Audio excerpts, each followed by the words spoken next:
Hello everybody. Today we will learn about databases in Python. So today we'll explore about what is database, Python database web app, connecting to database in Python and creating a database. A database is an abstraction over the operating system's file system, which makes easier for a developer to build applications that create, read, update and delete persistent data. Python database web applications. SQLite is the database that stores the single file on disk. SQLite is built in Python only for accessing the single connection at a time. SQLite is highly recommended for not to run a production web application with SQLite. These are the two most common open source databases for storing Python web application data. One is PostgreSQL and second one is MySQL. To work with a relational database using Python, one must use the code to use library.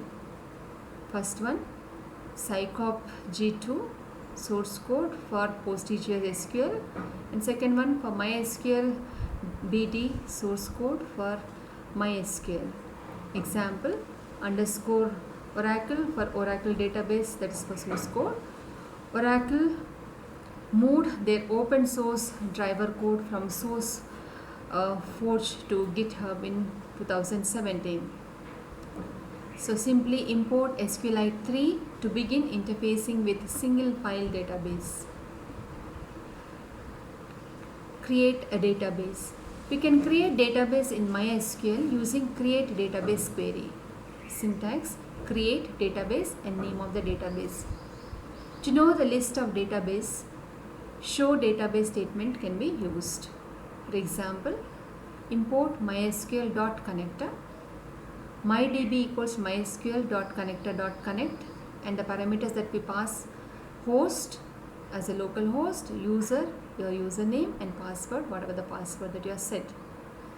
MyCursor equals to mydatabase.cursor, and mycursor.execute the create database, my database. This is a query that will be passing to create the database. Now how to check if database exists? So import mysql.connector, my database equals mysql.connector.connect, and passing the same three arguments: host, user and password. And myCursor equals to mydatabase.cursor, mycursor.execute show databases. So this is the query that will be passing on. And for x in myCursor, print x. So for all the databases, for each one in loop will be printing all the databases in row. How to insert data into the database? So import mysql.connector, my database, mysql.connector.connect. Again we pass here four parameters: host, user, password, along with the database that you have created in the previous slide. Then myCursor equals to mydatabase.cursor, and we execute the query. mycursor.execute, first of all create table customer, say so we are creating a database called the table called customer, and with the name as say varchar type with the 255 characters, and address as varchar of 255 characters. How to select from a particular table? So to select all the records and display the result, import mysql.connector. Again you are passing the same initiating the connect database with all the four arguments here, and then myCursor equals mydatabase.cursor, and then execute statement we use select all from customer. My results equals mycursor.fetch all. So all the records that are satisfying this particular query will be fetched, and then print the result here in this with the for loop.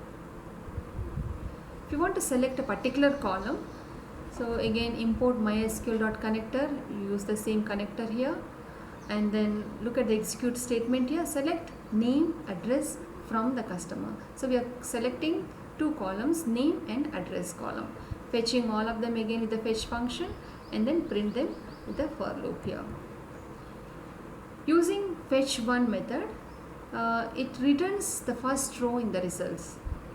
So here again the database connection is made here with the same set of statements, and then we use the same cursor and look at the execute statement, select all from particular customer. So what happens, it fetches all the records in this particular table called customers, and then when you use fetch one function, it fetches only the first row, and that's what we are printing here using the print statement here.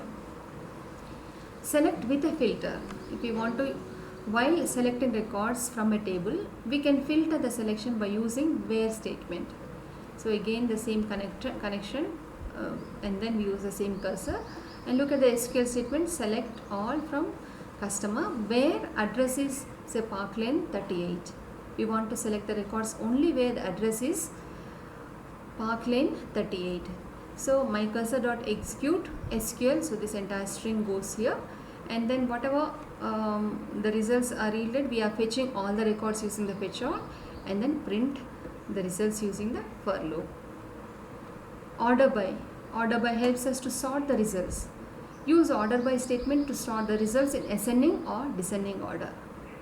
To sort the result in alphabetically by name, so we use the same connector here again, and my cursor with the same database, we create a cursor and then use the SQL statement, that is the SQL select all from customers, order by name. So we are displaying the results by alphabetically by name here. Then execute SQL, so this particular statement will be executed, and then fetch all function fetches all the records, and then with the for loop we are printing all the results where the results are ordered by name.